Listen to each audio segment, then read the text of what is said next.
Bonjour.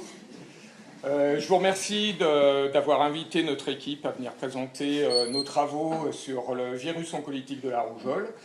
C'était Marc Grégoire qui était invité à venir de Nesto, qui n'a pas pu venir et je suis venu le remplacer. Donc, comme ça a été présenté, je viens du Centre de recherche en immunologie cancérologie Nantes-Angers et je fais partie de l'équipe dirigée par Marc Grégoire. Ça ne marche pas. D'accord. Ok, et on travaille sur l'utilisation du virus de la rougeole comme virus oncolytique. Alors, on voudrait l'utiliser dans le cadre de ce qu'on appelle maintenant l'immunothérapie oncolytique, qui s'appelait virothérapie antitumorale avant, et qui a été renommée récemment par les spécialistes de cette approche thérapeutique. Donc, en quoi consiste l'immunothérapie oncolytique ? C'est d'utiliser des virus réplicatifs, ça c'est très important, ils sont réplicatifs, donc des virus vivants, ils ne sont pas désactivés, pour infecter et de façon à ce que le virus réplique et tue seulement les cellules tumorales. Ça va déclencher la mort des cellules tumorales où le virus réplique. Il doit donc tuer les cellules tumorales, le virus. Il doit épargner les cellules saines. Il ne doit pas répliquer et tuer les cellules saines. Il doit être donc non toxique, assez stable génétiquement. Et on doit être capable de le produire en très grande quantité.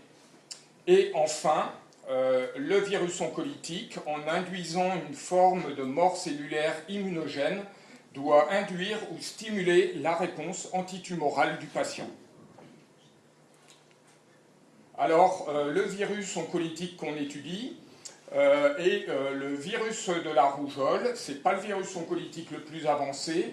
En 2015, un premier virus oncolytique a été mis sur le marché pour le traitement du mélanome métastatique et donne de l'ordre de 15% de réponse complète chez ces patients. Donc c'est un peu du même ordre que les checkpoint inhibiteurs. Il est maintenant en essai clinique, ce premier virus oncolytique approuvé, le TVEC, en combinaison avec les checkpoint inhibiteurs, et il augmente l'efficacité des checkpoint inhibiteurs en activant la réponse immunitaire et en provoquant l'infiltration des tumeurs. Donc nous, le virus que l'on étudie, c'est le virus de la rougeole, et c'est la souche vaccinale Schwartz, qui est utilisé pour vacciner les enfants dans leur première année de vie. Donc c'est un virus atténué, réplicatif. Il nous est fourni par le laboratoire du docteur Frédéric Tangy à l'Institut Pasteur de Paris. C'est un virus enveloppé, donc il bourgeonne à partir des cellules infectées. Alors, il va d'abord faire exprimer son hémagglutinine et la protéine de fusion à la surface des cellules, ce qui va provoquer, vous le verrez sur une vidéo, la formation de syncytia lors de l'infection. C'est-à-dire que la cellule infectée va fusionner sa membrane avec les cellules voisines infectées et former des cellules multinucléées, des énormes usines à virus. Donc, c'est un virus à simple brin d'ARN de sens négatif, dont voici le génome ici. Donc, c'est un virus assez simple, avec 6 gènes qui codent pour 8 protéines. 6 protéines de structure et 2 facteurs de virulence C et V qui sont atténués, qui sont mutés et qui ne remplissent pas parfaitement leur fonction dans les souches atténuées. Alors, comme je vous l'ai dit, c'est le virus utilisé pour vacciner les enfants. Donc, il a un profil de toxicité, il a une très faible toxicité qui est très bien documentée, puisque maintenant, il y a plusieurs centaines de millions d'enfants qui ont été vaccinés avec ce virus. Donc, il a un profil très safe de vaccination. Et puis, à la différence du virus sauvage, il infecte les cellules par la molécule CD46. Et CD46, c'est une molécule qui inhibe la lyse par le complément quand elle est exprimée en forte quantité à la surface des cellules. Et il se trouve que dans le cancer, il y a souvent des réponses anticorps contre les cellules tumorales et il y a souvent sélection de variants tumoraux qui surexpriment CD46 pour échapper à la lisse par le complément médiée par l'accrochage de ces anticorps à la surface des cellules tumorales. Et donc, comme je vous l'ai dit, CD46 est souvent surexprimé sur les cellules tumorales. Et il a été montré par une équipe américaine que de nombreux cancers sont spontanément sensibles à la lisse par ce virus, du fait de cette surexpression de CD46. Et nous, à Nantes, on a montré que cette souche atténuée avait une activité oncolytique contre ces différents cancers. On s'est beaucoup intéressé dans l'équipe de Marc à l'effet qu'a le virus sur la réponse immunitaire antitumorale. Et en fait, on a montré que le virus, en tuant les cellules tumorales, induit une mort cellulaire immunogénique. Quand on prend ces cellules infectées en train de mourir, qu'on les met sur des cellules dendritiques, ces cellules dendritiques maturent, produisent des cytokines favorables à la réponse cellulaire et sont capables de cross-présenter les antigènes de tumeur à des lymphocytes T et de produire aussi des grandes quantités d'interférons alpha, d'interférons type A. Donc, on a montré que les antigènes de tumeur sont efficacement libérés lors de la lyse par le virus et qu'il y a relargage de PAMP et de DAMP. C'est donc les signaux de danger qui sont associés soit aux pathogènes, soit au stress cellulaire. Et donc, lorsqu'on met ces cellules infectées, ça mature les cellules dendritiques. Par contre, quand on prend les cellules tumorales, qu'on les tue aux UV, aux UVB, on déclenche une mort non immunogène. Et lorsque l'on met ces cellules tumorales tuées par UV sur les cellules dendritiques, elles ne maturent pas et elles ne cross-présentent pas les antigènes de tumeur. Donc voilà ce qui se passe lorsque l'on met le virus qui code pour la GFP sur une lignée de cellules tumorales sensibles.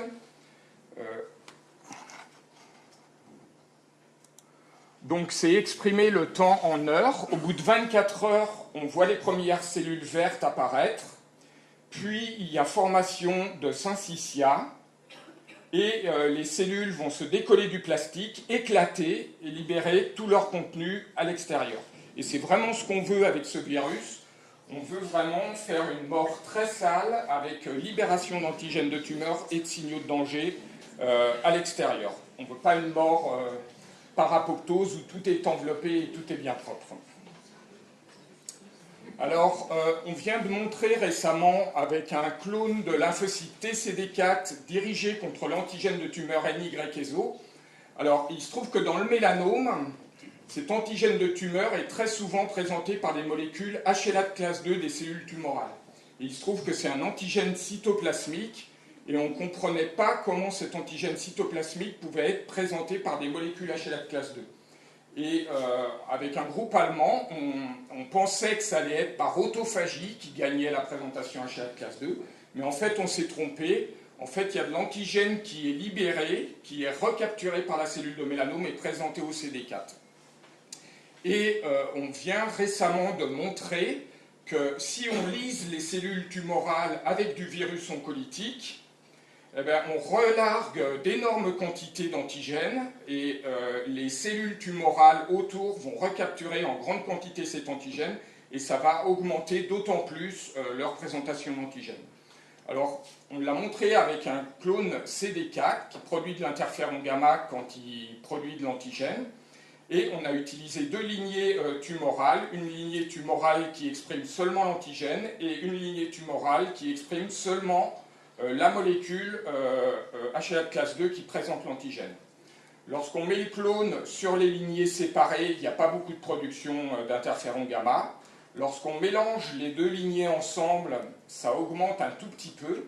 Mais lorsqu'on prend la cellule qui exprime l'antigène et qu'on l'éclate avec des cycles de décongélation-congélation, et qu'on l'incube avec M88, on voit là qu'il y a une énorme présentation, parce que M88 va récupérer l'antigène, le processer et le présenter par la molécule HLA-DPK. Et on peut aussi obtenir une forte présentation d'antigène lorsque l'on tue la cellule donneuse d'antigène avec des virus oncolytiques, le virus de la rougeole, mais aussi beaucoup d'autres virus oncolytiques. On l'a montré pour 5 autres virus oncolytiques. Donc, l'effet du virus oncolytique sur la réponse immunitaire antitumorale, ce n'est pas seulement sur les cellules dendritiques, mais ça peut être aussi au niveau des cellules tumorales elles-mêmes en renforçant leur présentation d'antigènes. Alors, nous, on aimerait appliquer cette stratégie pour le traitement du mésothéliome pleural malin. Alors, le mésothéliome pleural malin, c'est le cancer qui est dû à l'amiante, asbestos en anglais. C'est un cancer qui est assez rare mais très agressif. Et c'est un des plus mortels, puisque, comme le cancer du pancréas, après 5 ans, il reste moins de 5% de patients en vie, 5 ans après le diagnostic. Donc il y a vraiment un besoin de nouvelles thérapies pour ce cancer. Et souvent, ce cancer s'accompagne d'un épanchement pleural, donc d'une cavité où on pourrait injecter le virus en grande quantité dans cette cavité au contact des cellules tumorales. Alors, Marc Grégoire et Frédéric Tangy ont monté une start-up pour produire du virus à grade clinique pour faire des essais de classe 1, mais des essais thérapeutiques de phase 1. Mais il fallait d'abord estimer le nombre de patients qui sont sensibles au virus. Donc, on a testé déjà plusieurs sortes de cellules saines qui se trouvent dans l'environnement tumoral, et il y a très peu d'infections. On a testé 22 lignées de mésothéliome humain qu'on a établies à partir d'épanchement pleural de patients, et là on voit que 2 tiers des lignées sont sensibles au virus, à notre virus oncolytique de la rougeole. Et donc il y a 1 tiers de patients où il y a résistance. Donc, la première chose qu'on a fait après, c'est de regarder le niveau d'expression de CD46. Et selon les résultats des Américains, on s'attendait à avoir beaucoup de CD46 ici, et là peu, et là peu. Et en fait, il se trouve qu'on a bien très peu de CD46 sur les cellules saines, mais sur les cellules tumorales, le taux est très variable. Il y a souvent surexpression de CD46. Mais cette surexpression de CD46 n'explique pas pourquoi 1 tiers de nos lignées est sensible, tandis que le tiers restant est résistant. Là, on a des lignées avec des très forts taux de CD46 qui sont résistantes. Ici, on a des sensibles avec très peu de CD46, comme les saines. Donc visiblement, c'est quelque chose d'autre qui régule la sensibilité des cellules tumorales, et on s'est donc intéressé à la réponse interféron type 1, qui est une des voies principales dans la cellule de défense antivirale. Alors, lorsqu'un virus rentre dans une cellule, il peut être son génome en particulier, et des intermédiaires de réplication peuvent être reconnus par des senseurs cytoplasmiques. Et si leur génome est détecté, il va y avoir un signal qui va être envoyé au noyau et qui va conduire à la production d'interférons de type 1, l'interféron alpha, l'interféron bêta. Et ces interférons qui vont être sécrétés vont signaler à la cellule infectée, mais aussi aux cellules voisines qui ne le sont peut-être pas, qu'il y a du virus. Et donc, ce signal va conduire à l'expression de centaines de gènes stimulés par les interférons. Et parmi ces gènes, il y a beaucoup de ces gènes qui ont une activité antivirale directe, et puis il y en a d'autres qui sont des régulateurs de cette voie. Et donc, pour ce qui est des ISG antiviraux, je vous ai mis une figure d'une revue qui parle des ISG, et on voit que les ISG, c'est ces petites étoiles rouges. Il y en a qui bloquent le cycle réplicatif des virus aux différentes étapes. Certains inhibent l'entrée du virus, d'autres le dépactage du virus, d'autres la réplication, les synthèses protéiques du virus, et d'autres le transport des nouveaux virions à la membrane, et d'autres qui inhibent le bourgeonnement. Donc on s'est dit, peut-être que dans les cellules tumorales sensibles, il y a des défauts de cette voie interféron type 1. Et donc, dans un premier temps, on a mis du virus sur les cellules résistantes et les cellules sensibles et on a regardé si elles étaient capables d'exprimer les interférons de type 1 ou d'exprimer un des IgG MX1.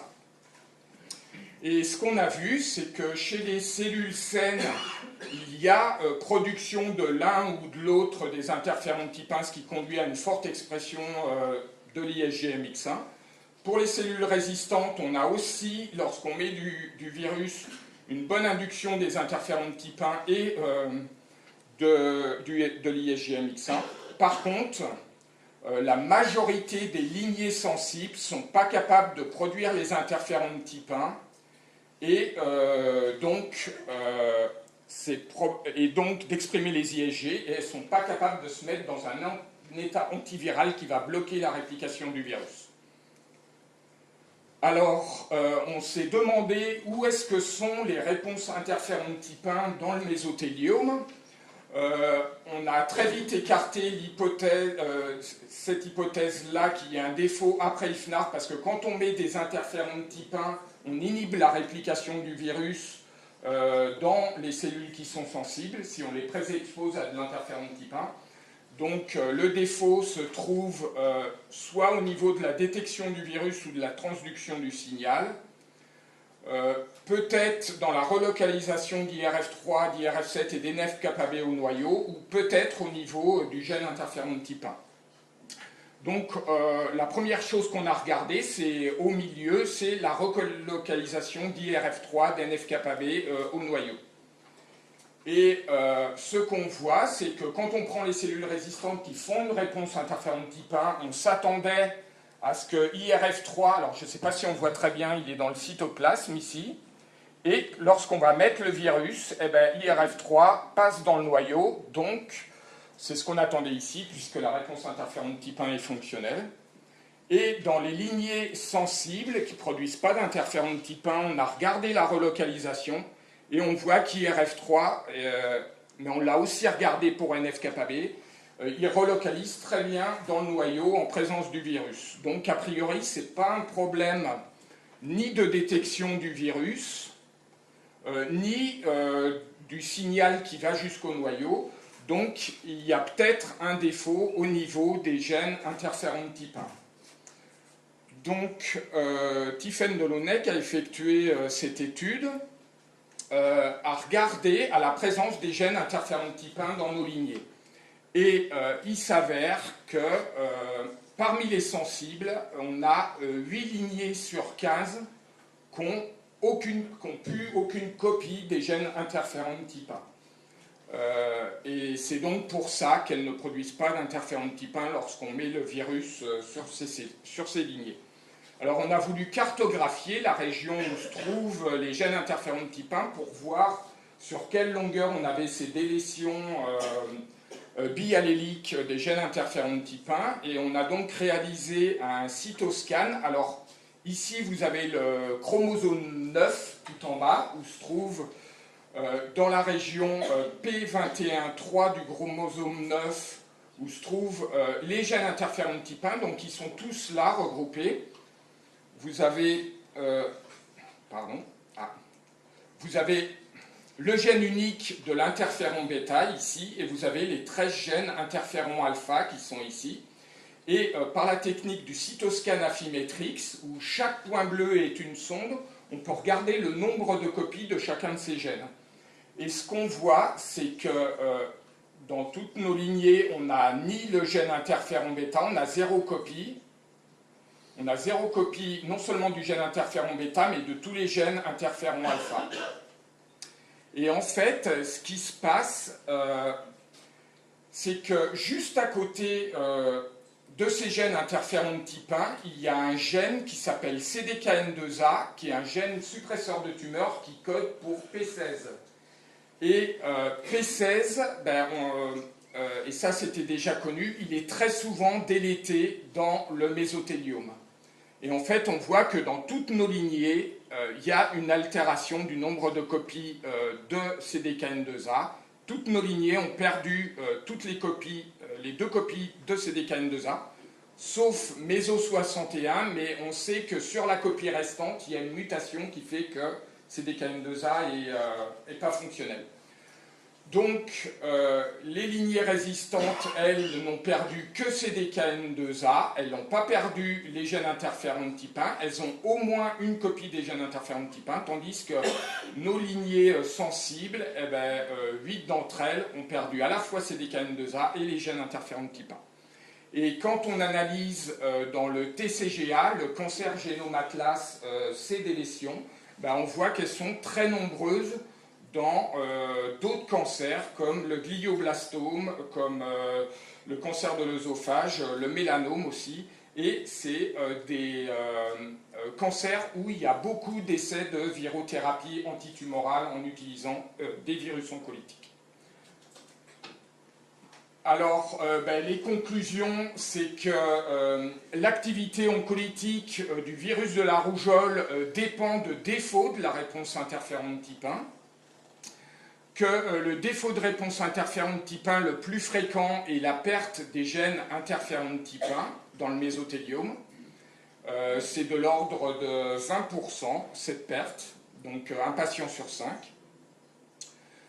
Ce qui fait que lorsque l'on met du virus sur ces cellules qui ont perdu les gènes interférents type 1, on a l'expression que d'un set limité d'ISG. Je ne vous ai pas présenté les résultats, mais on a effectué une étude transcriptomique et on voit qu'il y a seulement un tout petit set d'ISG qui est exprimé dans les cellules sensibles qui ont perdu les gènes interférents type 1. Par contre, on a une très très forte réponse pro-inflammatoire avec un stress du réticulum endoplasmique, avec une activation de la voie d'ubiquitination des protéines et de la voie des protéines mal foldées, ce qui montre cette étude transcriptomique, c'était trop long de vous la montrer, mais qu'on induit une mort qui est très immunogène, c'est ce type de lignée. Et donc, sans les gènes interférents de type 1, ces cellules tumorales ne peuvent plus répliquer, ne peuvent plus bloquer la réplication du virus et sont donc sensibles à l'effet oncolytique du virus. Alors voilà, l'équipe du docteur Marc Grégoire dans laquelle je travaille, et je voulais remercier tous nos différents collaborateurs, notamment Frédéric Tangy à Paris qui nous prépare le virus, et aussi le service de pneumologie du CHU de Nantes qui nous fournit les liquides pleuraux et les échantillons de patients, et ainsi que nos différentes sources de financement. Merci pour votre attention.